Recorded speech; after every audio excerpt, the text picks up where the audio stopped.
বিশ্বের বৃহত্তম মানব সমাবেশ ভারতে শুরু হচ্ছে। ধর্মের সর্ববৃহৎ ঐক্য প্রদর্শনের বিশ্বজুড়ে প্রায় 40 কোটি হিন্দু তীর্থযাত্রী গঙ্গায় স্নান করবেন বলে আশা করা হচ্ছে।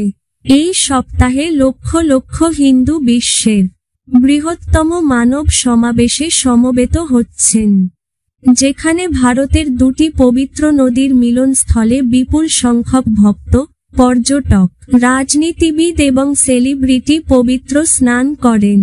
মহাকুম্ভমেলা নামে পরিচিত এই ধর্মীয় উৎসবটি প্রতি 12 বছর অন্তর ভারতের উত্তরাঞ্চলীয় প্রয়াগরাজ শহরে গঙ্গা ও যমুনা নদীর তীরে অনুষ্ঠিত হয়।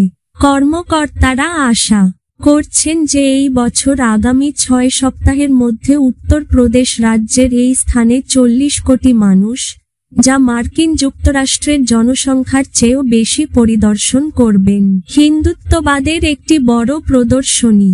এই অনুষ্ঠানটি সম্প্রতি প্রধানমন্ত্রী নরেন্দ্র মোদীর ডানপন্থী রাজনৈতিক দলের সমর্থনে হিন্দু জাতীয়তাবাদের উত্থানের সাথে সাথে একটি গুরুত্বপূর্ণ রাজনৈতিক অনুষ্ঠানে পরিণত হয়েছে। পদদলিত হওয়া এবং রোগের বিস্তার রোধে কাজ করা সরকারি কর্মকর্তাদের জন্য এটি একটি বিশাল লজিস্টিক উদ্যোগ।